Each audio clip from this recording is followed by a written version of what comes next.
আগামীর বাংলাদেশ তারেক রহমান চালাইতে পারবে না।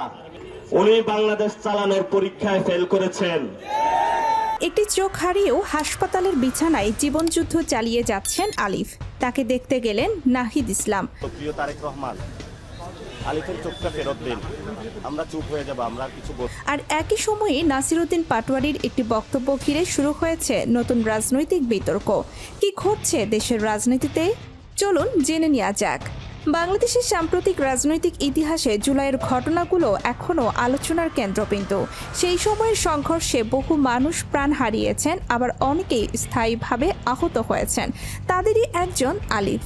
একটি চোখ হারিয়েও তিনি এখনও হাসপাতালে চিকিৎসাধীন। তার জীবন আজ শুধু একজন আহত মানুষের গল্প নয়, বরং সেই সময়ের ঘটনাবলীর একটি মানবিক প্রতিচ্ছবি হিসাবেও আলোচিত।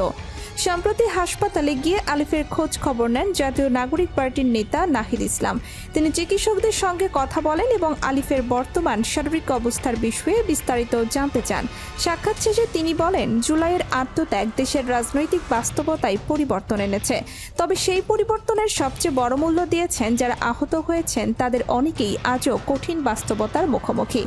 নাহিদ ইসলামের বক্তব্য অনুযায়ী অনেক আহত মানুষের জন্য এখন সবচেয়ে বড় সংগ্রাম হচ্ছে স্বাভাবিকভাবে বেঁচে থাকা। তিনি বলেন, আহতদের উন্নত চিকিৎসা, পুনর্বাসন এবং দীর্ঘমেয়াদী সহায়তা নিশ্চিত করা রাষ্ট্রের দায়িত্ব। তার এই বক্তব্য সামাজিক যোগাযোগ মাধ্যমেও ব্যাপক আলোচনার জন্ম দিয়েছে। এদিকে একই সময়ে আলোচনায় উঠে আসে জাতীয় নাগরিক পার্টির আরেক নেতা নাসিরউদ্দিন পাটোয়ারির একটি বক্তব্য। তিনি বলেন, কোনো মামলাতেই যাব না, অ্যাকশন হবে এখন। এই মন্তব্যের পর সামাজিক যোগাযোগ মাধ্যমে বিভিন্ন ধরনের প্রতিক্রিয়া দেখা যায়। কেউ এটিকে রাজনৈতিক কর্মসূচির ইঙ্গিত হিসাবে ব্যাখ্যা করছেন, আবার কেউ বক্তব্যটির পূর্ণ প্রেক্ষাপট জানার উপর গুরুত্ব দিচ্ছেন। বক্তব্যটির অর্থ ও উদ্দেশ্য নিয়ে ভিন্ন ভিন্ন মতামত প্রকাশিত হলেও এর সম্পূর্ণ প্রেক্ষাপট বিবেচনা করেই মূল্যায়ন করা প্রয়োজন। রাজনৈতিক বিশ্লেষকদের মতে, যে কোনো রাজনৈতিক বক্তব্যের তাৎপর্য বোঝার জন্য সম্পূর্ণ বক্তব্য, সময় এবং প্রেক্ষাপট বিবেচনা করা জরুরি। একই সঙ্গে গণতান্ত্রিক পরিবেশে বিভিন্ন পক্ষের বক্তব্য শোনা এবং তথ্য যাচাই করে মত গঠন করাও গুরুত্বপূর্ণ। অন্যদিকে হাসপাতালে চিকিৎসাধীন আলিফের ছবি ও ভিডিও সামাজিক মাধ্যমে ছড়িয়ে পড়ার পর অসংখ্য মানুষ তার দ্রুত সুস্থতা কামনা করেছেন। অনেকে মত দিয়েছেন, আহতদের চিকিৎসা ও পুনর্বাসনের বিষয়টি রাজনৈতিক বিতর্কের বাইরে রেখে মানবিক দৃষ্টিভঙ্গিতে দেখা উচিত। বিশেষজ্ঞদের মতে, সংঘাত পরবর্তী সময়ে শুধু শারীরিক চিকিৎসাই যথেষ্ট নয়, মানসিক পুনর্বাসন, সামাজিক সহায়তা এবং দীর্ঘমেয়াদী পুনর্বাসন কর্মসূচিও সমান গুরুত্বপূর্ণ। কারণ এমন স্থায়ী শারীরিক ক্ষতির সঙ্গে মানিয়ে নেওয়া একজন মানুষের জন্য সহজ নয়। রাজনৈতিক বিশ্লেষকরাও মনে করছেন, জুলাইয়ের ঘটনাগুলো এখনও দেশের রাজনীতিতে গুরুত্বপূর্ণ প্রভাব ফেলছে। বিভিন্ন রাজনৈতিক দল নিজেদের অবস্থান তুলে ধরছে এবং ঘটনাগুলোর ভিন্ন ভিন্ন ব্যাখ্যা দিচ্ছে। ফলে বিষয়টি রাজনৈতিক ও সামাজিক দুই দিক থেকেই আলোচনায় রয়েছে।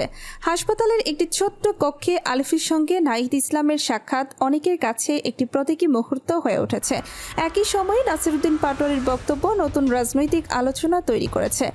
আগামী দিনে এই ঘটনাগুলোর রাজনৈতিক ও সামাজিক প্রভাব কোন দিকে যায় সেটি এখন পর্যবেক্ষকদের নজরে। তবে একটি বিষয় নিয়ে খুব কমই দ্বিমত রয়েছে।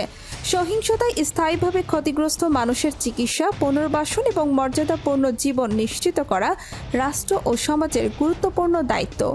রাজনৈতিক মতভেদ থাকতেই পারে, কিন্তু আহত মানুষের পাশে দাঁড়ানো একটি মানবিক দায়িত্ব যা সব মত ও পথের ঊর্ধ্বে।